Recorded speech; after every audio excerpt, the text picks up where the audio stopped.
굳이 왜 교과서를 안 쓸까?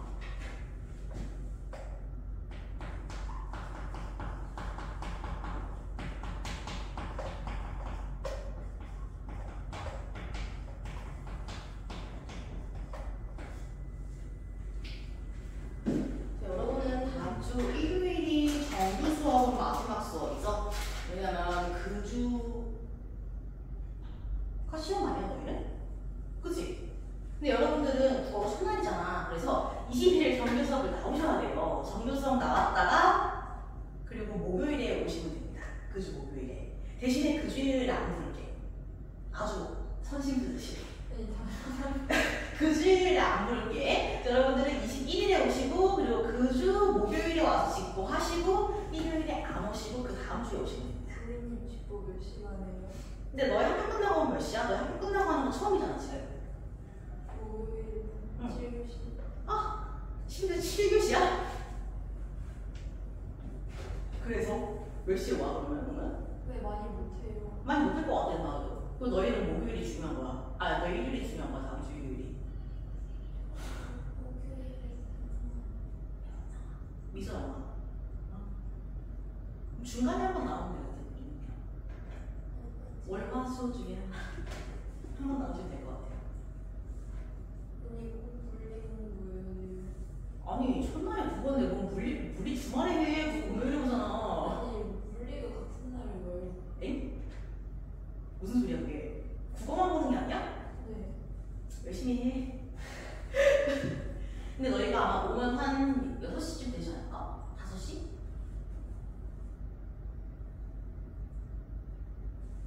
7교시 하면 4시에 끝나나? 5시. 5시에 끝나지. 6시에 온다고 치면은 3시간은 해야 될 것 같은데? 9시? 근데 어차피 문제 푸는 거 아니에요? 정리 한번 해야지. 너 이거 어려워하는 과기술이면 다시 봐야 될 거 아니야. 근데 차라리 일요일에 만나요. 일요일에 많이 해야 된다고? 네. 감당할 수 있겠어. 아니 그냥 좀 아니. 지금 오늘 이제 친구들 별로 없으니까 수중에 한 번 더 얘기해 봅시다. 어차피 목요일에 많이 못한다는 전제하에 최대 3시간인 거 없거든 목요일에 지금 내가 보기엔. 그래서 일요일 수업을 늘리든가 하는 방법도 있겠죠. 예. 뭐 아무튼 좀 큰일이긴 하네요 여러분. 근데 조금밖에 못하니까 목요일 실교시라서 단축 안 하려나? 시험 전날인데? 그런 거 없겠죠? 네. 그동안 없었지 그런 거 한 번도. 앞으로도 안 하겠네. 저희 학교 단축 잘하네. 아, 방학이 길어서 그런가 보다. 아무튼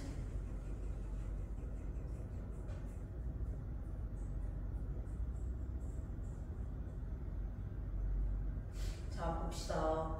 첫 문단도 봤죠?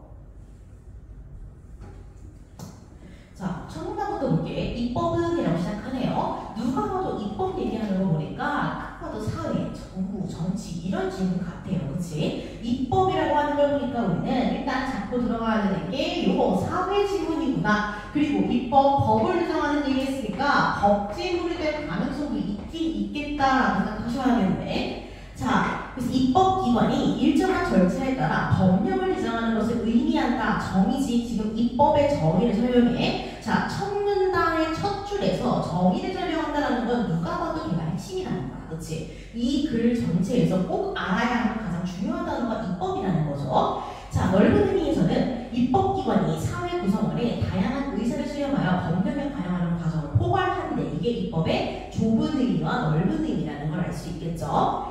자, 입법에는 법령을 실제로 작성하는 행위가 포함되어 법령을 집행하는 행정이나 사법과는 구분된대. 우리 이거 아주 어릴 때 배우죠. 3권 분립으로. 그래서 입법부, 행정부, 사법부 따로 배우잖아. 그죠? 3권 분립입니다. 이거 그래서. 자, 입법권은 국회의 권한이에요. 아, 그럼 입법부는 누구야? 국회야. 자, 입법에 관련된 모든 권한을 국회가 독점적으로 행사하지는 않는데, 자, 그러면은 일단 맨 처음에 입법 동그라미 했어야 되는 거고요. 법령을 실제로 작성, 밑줄해야 하는 거고요. 그리고 국회 밑줄해야 하시고요. 독점적 X 하셔야겠네. 그죠? 독점적 밑줄 X 하셔야겠네요. 자, 헌법 헌법에 명시된 바에 따라 자 헌법 메모하셔야 됩니다. 헌법의 전제입니다. 법률은 국회의원 외에 정부도 제출할 수 있기 때문에 국회의원뿐만 아니라 정부도 법률안 제출권을 가진대. 자, 정부 밑줄 하셔야겠지. 그러면은 정부가 법률을 제출하는 거는 일반적이야, 예외적이야? 누가 봐도 예외적이지. 왜? 정부는 입법부가 아니고 어디야? 행정부잖아, 그치? 그러면 행정부가 입법을 한다? 누가 봐도 겁나 특이하고 예외적이야. 그러면은 정부가 입법하는 게 핵심일까? 아니면은 국회가 입법하는 게 핵심일까? 앞으로? 당연히 예외적인 정부의 입법이 핵심이 되겠지. 그렇게 골라내셔야 돼. 아, 그러면은 이 글의 핵심은 뭐다? 정부의 입법이다라는 걸 알 수 있겠죠? 자, 입법은 의원 입법과 정부 입법으로 나는데 분류죠. 자, 입법 그래서 의원 입법 밑줄 1번, 정부 입법 밑줄 2번 하셔야겠네. 자, 그럼 분류니까요. 분류는 기본적으로 뭐야? 공통점과 차이점을 언급하는 거니까 의원 입법과 정부 입법의 공통점은 뭐예요? 입법이라는 게 공통점이에요. 상위어가 무조건 공통점이야. 그럼 입법의 모든 특징은 다 뭐야? 이들의 공통점. 즉 앞서 1문단의 첫 번째 줄에 나왔던 좁은 의미와 넓은 의미가 모두 이 둘의 공통점이라는 걸 알 수 있겠지. 그죠? 자, 일반적으로 세모 쳐야겠네요. 제정의 주체를 고려하여 정부 입법에서는 정부의 법률안 제출권뿐만 아니라 법규 명령의 입법인 행정 입법을 포함시킨대. 아, 그럼 정부 입법의 특징은 뭐야? 제출권뿐만 아니라 행정 입법도 포함된다. 그럼 행정 입법은 정부 입법 중에 하나라는 걸 알 수 있겠네. 자, 그럼 앞서 말했던 법규 명령이란 정의적 법규 명령이란 법률에서 위임받은 사항이나 법률 집행을 위한 세부 사항을 규정하기 위해 대통령, 총리, 행정, 각 부의장이 말하는 대통령령, 총리령, 부령을 의미한대. 이게 다 예시라고 보시면 되겠네. 자, 그러면은 지금 법규 명령의 예시까지 전부 다 등장하고 있는 거지. 근데 법규 명령이 그럼 뭐예요? 행정 입법이었던 거잖아. 그럼 우리는 조금 더 구체적으로 들어갈 수가 있겠네. 방금 봤던 입법의 분류가 의원 입법과 정부 입법이라고 했는데 그 둘을 나누는 기준은 뭐예요? 제정의 주체인 거지. 제정의 주체가 입법부, 즉 국회면은 의원 입법이 되는 거고 제정의 주체가 행정부고 정부가 되면은 정부 입법이라고 한대. 그래서 정부 입법은 보통 우리가 법률안 제출권이라고만 생각하겠지만 그것뿐만 아니라 행정 입법도 포함한다고 했으니 당연히 제출권보다는 행정 입법이 훨씬 더 중요한 주제가 될 거야. 그죠? 자, 그리고 그 행정 입법은 법규 명령의 입법이기 때문에 그 법규 명령의 예시인 대통령령, 총리령, 부령이 같이 제시되고 있는 겁니다. 그럼 누가 봐도 누가 핵심이야? 행정 입법이 핵심이다라는 걸 알 수 있겠지. 아주 좁혀가지고 행정 입법까지 나아가고 있는 겁니다.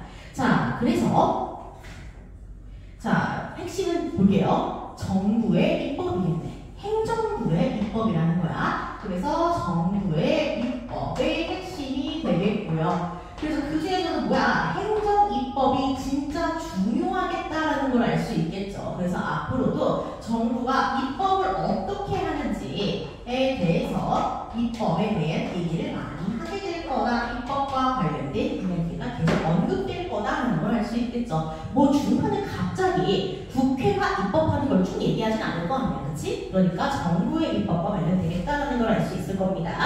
자, 2번 단어로 갑니다. 법률안을 입안할 때 국회의원이 국회에 제출한 법률안은 통상적으로 의원 발의 법률안이라고 하고요. 정부의 법률 제출권에 의해 국회에 제출된 법률안을 정부 제출 법률안이라고 한대. 자, 우리 정부의 법률안 제출권을 뭐라고 했지? 아까 위에서 얘기한 정부 입법에 포함되는 무언가였다는 거 알 수 있겠죠? 자, 일반적으로 의원 발의 법률안은 일반적인 경우죠. 여론이나 의원의 의지, 정당의 정책 방향에 따라서 입안되며 정부 제출 법률안은 법률소관 중앙 행정기관의 정책 시행과 관련하여 입법이 필요하다고 판단될 때 입안된대. 아, 그러면 둘의 차이점은 뭐예요? 왜 법률안을 입안하나? 그치? 법률 입안을 하는 이유가 또 차이점으로 들어가겠네. 자, 정부 제출 법률안은 법률소관 해당 중앙행정기관의 정책 시행과 관련하여 방금 이것 들은 거죠? 미안해요. 행정기관의 입법인 정부입법은 법령을 통해 정책적 목적을 달성하려 한다는 점에서 일종의 정책 결정 과정이라고 할 수 있대. 정책 결정 과정 밑줄 해야겠죠? 자, 앞에 얘기했던 의원 발의 법률안, 정부 제출 법률안을 밑줄 하셔야 되는 거고 그 다음으로 하는 게 정책 결정 과정이라는 겁니다. 이 과정에서 즉 정책 결정 과정에서 국민이 입법에 참여할 기회를 확대하기 위해 법령의 재개정 개정이라는 거야. 및 폐지 등에 대한 입법 절차를 대통령령으로 따로 규정을 하고 있대요. 우리 앞에 1문단에서 나왔던 세 가지 중에서 첫 번째가 나온 거네. 대통령령이라는 게 나온 겁니다. 그래서 우리가 지금 이 문단에서는 정부의 법률안 제출권에 의해 만들어진 정부 제출 법률안과 관련된 이야기를 하고 있는 거고요. 그래서 이 정책 결정 과정과 관련해서 대통령령으로 규정하고 있는 것에 대해서 언급을 하고 있는 겁니다. 전부 다 1문단에 나왔던 개념들을 기반으로 전개되고 있는 거예요. 자, 그 다음 행정기관이 법률안을 작성한 후 입법 절차를 시작하면 원활한 정책 시행을 위해 해당 법률안과 관계된 기관의 의견을 들어야 한대. 그렇구나. 관계된 기관 밑줄해야겠네. 자, 관계기관 간의 협의를 통해 법률안의 수정 또는 보완 등을 거쳐 법률안이 확정이 되면 그럼 작성 이후에 협의 그리고 수정 보완 후에 확정이 되는 거네. 그렇게 되면 입법 예고를 통해 법률안의 내용을 국민에게 미리 공개하여 다양한 의견을 수렴하고 필요한 경우 이를 반영을 해야 한다라는 거. 이게 다 뭐예요? 앞에서 나왔던 국민이 입법에 참여할 기회라고 볼 수 있겠네. 자, 일반적으로 입법 예고는 40일 이상 진행하는데 이때 40일에 법률안을 입건한 소관 행정기관의 판단에 따라 입법 예고와 동시에 관계기관 협의를 진행할 수 있대. 그럼 관계기관 협의 어디 나온 거야? 요 문단에 지금 앞에 나온 얘기인 거야. 그죠?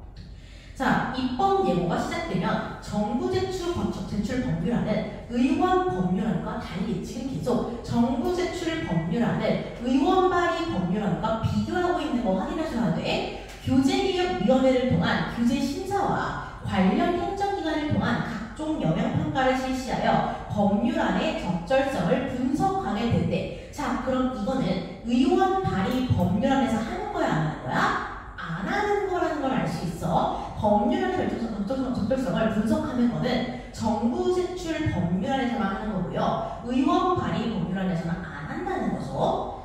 자, 그 중에서도 규제심사는 규제심사 밑줄해야겠죠. 행정기관이 입법을 이루기 위한 정책적 목적에 규제가 포함되어 있는지, 규제가 포함되어 있다면 필요한 정도의 적절한 규제인지를 판단하는 과정으로 정부의 과도한 규제를 예방하고자 하는 목적에서 실시되는데, 그럼 규제심사는 뭘 위한 거다? 정부의 과도한 규제를 예방한다는 거. 자, 과도한 규제 예방 밑줄할 겁니다. 이거 왜 하겠어요? 규제가 과도해지면 독재가 되니까 그런 거잖아. 그죠? 자, 이에 비해 영향평가는 영향평가 밑줄합니다. 해당 법률이 시행될 때 야기될 수 있는 문제점이나 영향을 사전에 체계적으로 분석평가하여 법률안을 사전 정비하고 종합적인 개선 대책을 강구하는 과정이래. 그럼 목적은 뭐예요? 사전 정비, 개선 대책이네요. 그치? 사전 정비 밑줄, 개선 대책 밑줄 하셔야 됩니다. 영향평가를 요청받은 기관은 입법 예고기간이 끝나기 전에 그 결과를 법률안에 입원한 행정기관에 통보를 해야 한대. 그러면은 입법 예고기간, 즉 40일 이상의 그 기간 이내에 행정기관이 얘기를 해야 한다는 거야. 얘네가 적합한지 적합하지 않은지. 그쵸? 자, 근데 이 적절성 과정은 정부가 할 때만 해당이 된다는 거지. 국회가 할 때 해당이 안 돼요. 자, 그 다음으로 갑니다. 입법 예고가 끝나면, 즉 첫 번째 단계가 끝나고 그 다음 단계로 가는 거야. 입법 예고 기간 중 수렴된 의견, 이거 누구 의견이야? 국민의 의견이야. 이걸 법률안에 반영할 수 있대. 자, 의견을 법률안에 반영 밑줄해야겠죠. 자, 이후 세워하셔야겠네. 법제처에 법제 심사를 거쳐 차관회의, 심의 의견, 국무회의, 심의 의견 후 국무총리 및 관계국무위원회 부서를 거쳐 국회에 제출된대. 그러면은 이거 이후에 뭐예요? 입법 예고 후에, 법률안 반영 후에, 법제 심사 후에, 심의 의결, 그 다음에 부서를 거쳐서 국회에 제출. 엄청나게 긴 절차를 거쳐야 되는 거야. 최종은 뭐야? 국회에 제출. 입주하셔야겠지. 결국 이거를 결정하는 건 어디야? 국회라는 거야. 자, 국회에 제출한 법률안이 심의를 통해 의결된 후 정부에 이송되면 법제처는 법률을 공포하기 위해 국무회의에 상정한대. 국무회의에 상정 제출하셔야겠네. 자, 국무회의가 거친 공포안이 대통령 제의가 허가란 뜻입니다. 최종적으로 관보에 공포 내용을 게재함으로써 공포 절차를 마쳐 비로소 국민에게 실질적 영향을 미치는 효력을 지니게 된다. 자, 관보에 공포 내용 게재 밑줄하시고 실질적 영향 밑줄하셔야겠는데 최종은 뭐야 하면은 진짜 최종은 관보에 게재하는 거야.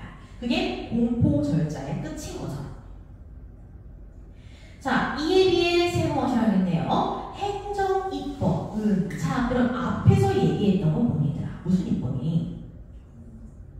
그치. 행정 입법이 아니고 그 둘 중에 앞에 나왔던 제출권에 의해 제출된 걸 얘기하는 거지. 우리가 아까 이 문제에서 두 개 얘기했잖아. 행정 입법이랑 제출권. 자, 그래서 이에 비해 행정 입법은 동그라미 하셔야겠네. 법제 심사까지의 과정은 똑같아. 그렇지만 나머지는 차이가 있대. 명확하게 공통점과 차이점을 언급하고 있는 거죠. 대통령령은 그 입법 과정에서 국회의 심의 의결이 필요하지 않아. 당연한 거지. 그죠? 법규명령안이 차관회의를 거쳐 국무회의에서 소결되는 소관 행정기관에 의해 관보기지 등 공포 절차를 거쳐 법규명령으로 공포가 된대. 그러니까 얘는 지금 뭘 뺀 거야? 국회의 심의 의결을 뺀 거야. 그죠?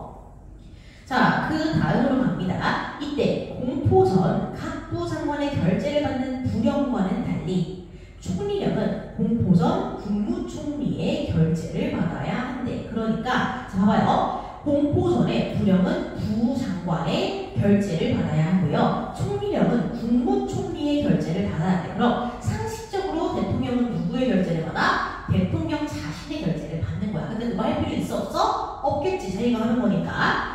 자, 정부가 법규 명령안을 입안하는 시기는 특별히 정해져 있지 않아. 그리고 해당 기관에서는 결정할 수가 있대. 일반적으로 정책 시행을 위해 세부 사항을 상세히 규정하기가 어려워 법규 명령에 세부 사항을 위임해야 한다라는 거죠. 이렇게 법률이 세부 사항을 하위 법령인 대통령령, 총리령, 부령에 위임하고 있는 경우에는 위임받는 사항을 하위 법령, 다른 말로 하면 앞에 말했던 체계, 거기에서 정해야 법률들의 시행이 가능하대. 따라서 법률의 시행이 도래하기 전에 하위 법령의 입법을 완료하기 위해 하위 법령의 정비가 필요한 법률도 있겠죠. 그래야만 법률이 시행되니까 규칙은 공포일로부터 시행일까지 어느 정도 기간을 두어야 해. 그래서 법률의 시행일을 정할 때는 하위 법령의 입법 기간을 고려해 최소 6개월 이상의 유예기간을 둬야 한다. 기간도 잘 맞으세요.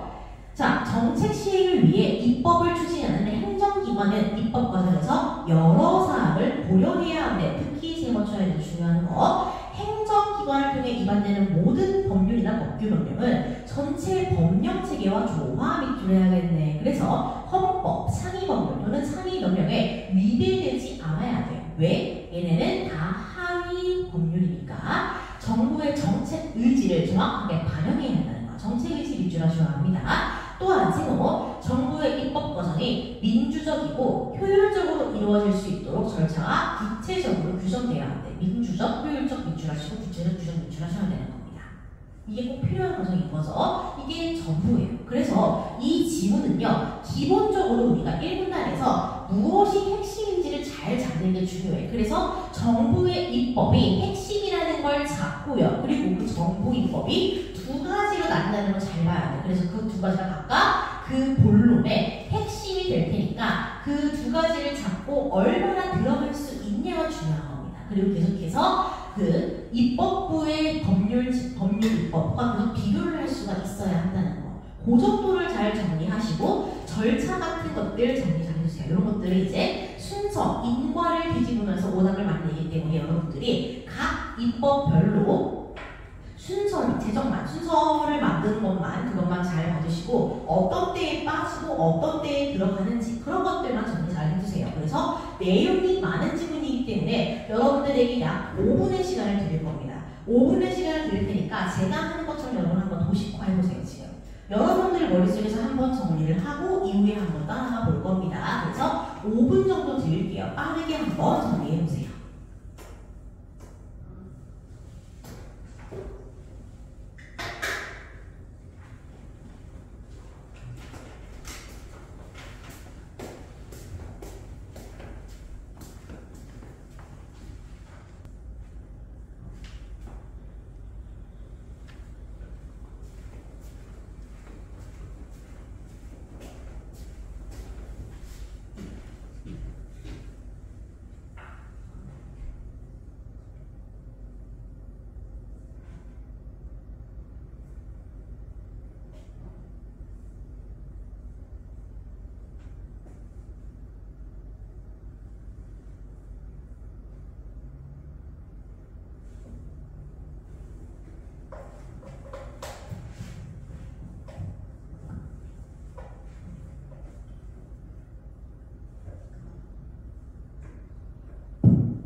한번 같이 볼까요? 이 질문은 일단 기본적으로 입법에 대한 질문이고요. 우리가 입법이라고 하면 흔히 국회만 입법을 할 수 있다고 생각하잖아요. 입법부니까. 그래서 흔히 생각하는 통령이 입법부, 국회의원의 입법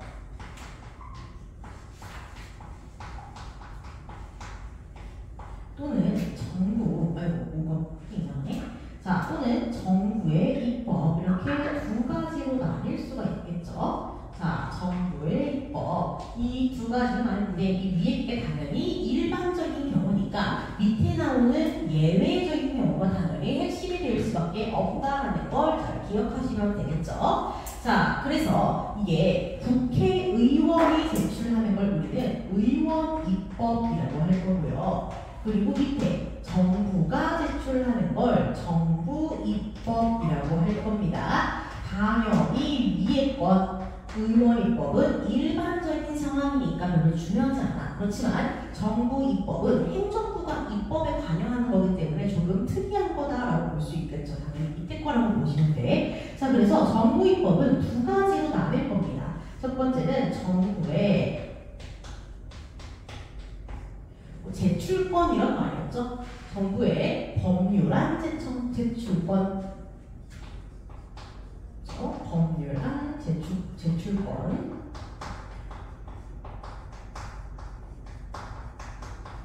그리고 두 번째는 행정입법이었죠.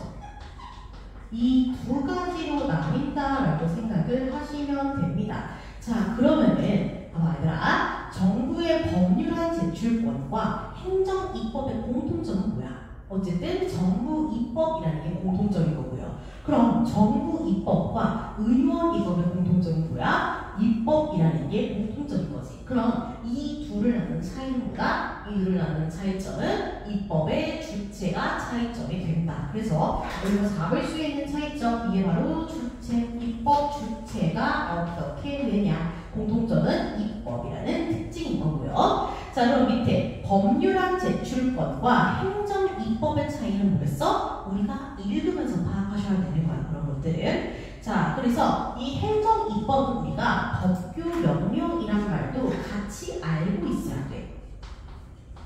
그렇게 설명되어 있으니까. 자, 1분단에서 개념들을 이렇게 정리하고 그 다음 문단으로 들어가시는 게 좋습니다. 여기까지가 1분단 내용이에요.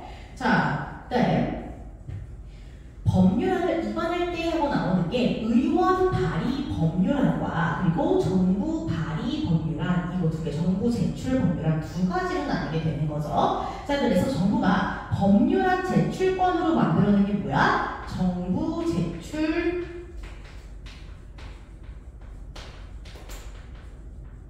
이거죠. 얘가 정부 제출 어쩌고가 여기로 들어가는 거야. 그래서 정부 제출 법률안은 제출권을 사용해서 만든 거다라고 보시면 되는 거고요. 그리고 아까 의원들이 내는 게 뭐라 그랬지? 의원들이 내는 게 의원 입법, 의원 발의 법률안이라고 보시면 되겠네. 자, 그러면은 내가 이 둘을 비교할 거야. 그럼 이 둘의 공통점은 뭐야? 입법이라는 게 공통점이야. 그럼 차이점은 뭐야? 일단은 주체. 그죠? 주체를 기본적으로 차이점으로 가지고 들어가셔야 되는 겁니다.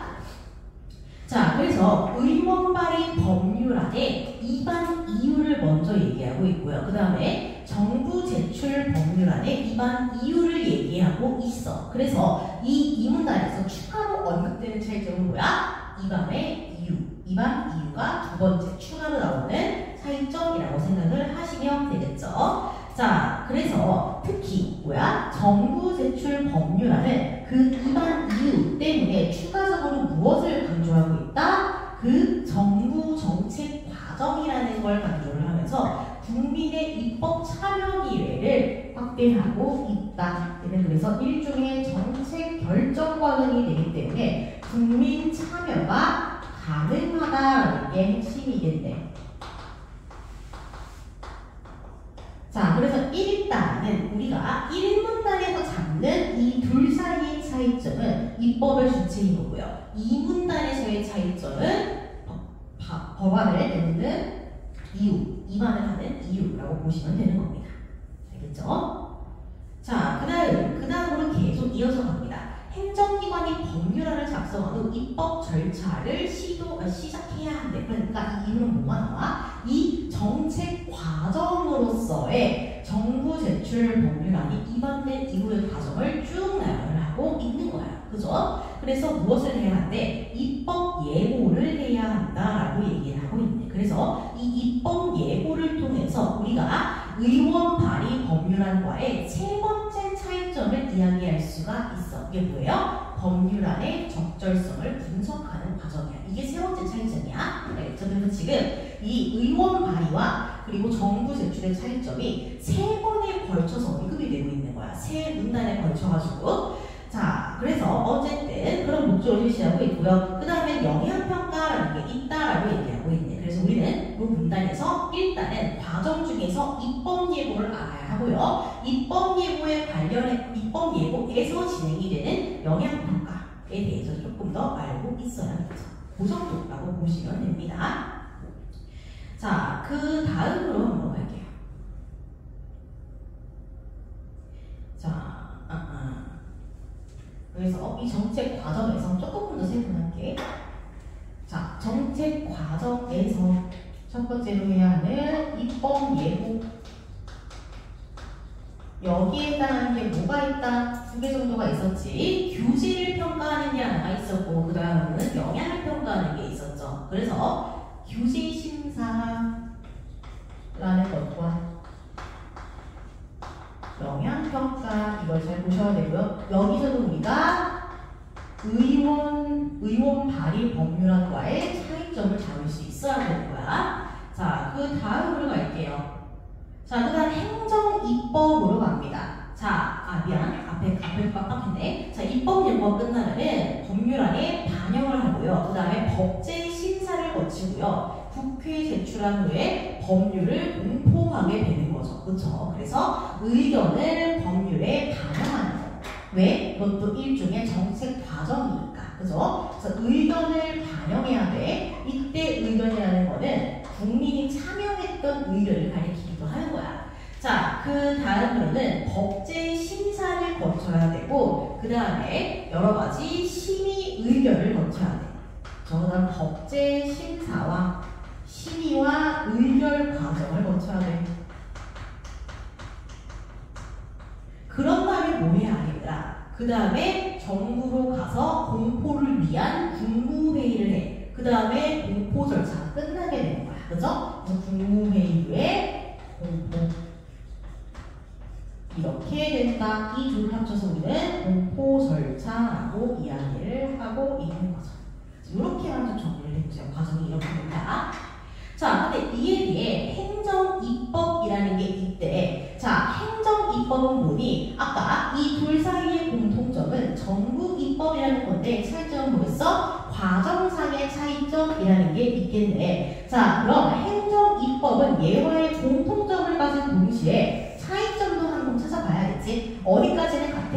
법제 심사까지는 입법과는 동일해. 여기까지는 오케이라는 거야. 똑같아. 공통점이나 이게 지금 행정 입법과의 공통점이라고 보시면 돼. 근데 나머지는 차이가 있대요. 그래서 그 차이가 대통령령이냐, 총리령이냐, 부령이냐에 따라서 달라지는 거야. 그래서 여기부터가 차이점인데 이것도 어떻게 바뀌어? 각각이 대통령령, 총리령, 부령령에 따라 달라진다고 보시면 되겠죠. 정확히 말하자면 공포 절차가 달라지는 겁니다. 자, 그래서 이후에 유예기에는 이런 얘기는 나와 있긴 하지만 어쨌든 지나갈게요. 마지막, 정책 시행을 위해 입법을 추진하는 행정기관은 여러 가지 사항을 고려를 해야 한다라고 얘기하고 있네. 그래서 행정기관이 고려해야 할 점을 다시 한번 얘기해. 이때 행정기관이라는 건 뭐야? 정부를 얘기하는 거지. 얘가 바로 뭐야? 행정기관. 그죠? 얘가 행정기관이니까 이 과정에서 얘가 주의해야 할 점을 마지막으로 언급을 하면서 마무리를 하고 있는 겁니다. 자, 그래서 조화를 이룰 수 있어야 하고 상임명령에 위배되어야 하지 않고 정책을 정확하게 반영해야 하고 그리고 절차를 구체적으로 규정하고 이런 여러 가지 제약들이 한 서너 가지 정도 이야기를 하고 있겠죠. 주의점이 쭉 언급되고 있다라는 거. 이런 것들이 적으시면 될 것 같고요. 저희 그냥 간단하게만 적어보세요. 이 지문은 정보가 엄청 많은 대신에 도식화가 되게 쉽게 되는 지문이에요. 그래서 공통점과 차이점을 기반으로 계속 이해하시는 게 좋습니다. 알겠죠? 그래서 분류가 되는 거기 때문에 이 분류의 틀을 잡으시고요. 이 둘이 입법에서 주체를 기준으로 분류가 되니까 공통점이 입법이라는 거 잡고 차이점 첫 번째는 주체, 차이점 첫 번째는 여기서 나오고 차이점 세 번째는 여기서 나온다라는 거 잘 적으세요. 그 다음에는 얘가 이렇게 두 가지로 분류가 되니까 이 과정에서의 공통점과 차이점 잘 봐주시기. 그래서 이건 전반적으로 공통점과 차이점을 얼마나 순서에 맞춰서 잘 구분할 수 있냐가 중요한 작품입니다. 알겠죠? 그래서 공통점, 차이점, 그리고 인과, 순서 이 정도만 잘 잡아주세요. 정보가 많은 지문이라서 그래. 이렇게 정리하시면 사회문화 4까지 끝났네요. 또 남은 과학기술 4밖에 없죠. 자, 그래서 우리 지금 쉬었다가 이제 문제 한번 풀어볼 건데요. 문제 오늘은 뭐 풀 거냐면요. 뒤에 모의고사 풀 겁니다, 여러분. 당연히 뭐 싹 다 숙제고요. 우리 이제 과학기술 4번 지원 빼고 다 풀어오셔야 돼. 그것 빼고 다 풀어야 돼. 뒤에 문제까지. 그래서 우리 이따가 쉬었다가 뭘 풀 거냐? 모의고사 풀 건데 우리 지난 시간에 21년 모의고사 다 끝냈죠. 평가원 제외하고. 그래서 3월이랑 4월이랑 그리고 7월이랑 10월을 끝냈으니까요. 22년으로 갑니다. 자, 22년으로 가서 풀 건데요. 3월이랑 4월 해봐야 할 텐데 다음하고는 또 안 할 거니까요. 자, 지금 22년 3월을 풀 겁니다. 독서만 풀 거고요. 독서만 총 3지문일 겁니다. 아, 독서는 포함이구나. 그래서 독서 로딘 1번부터 3번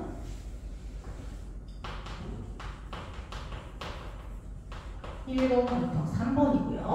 22년 3년이에요. 3월이에요.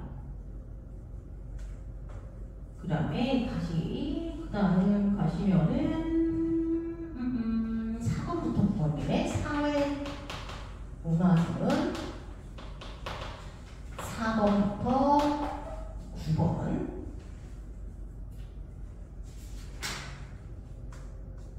자, 그 다음 10번부터 13번의 과학기술 지문을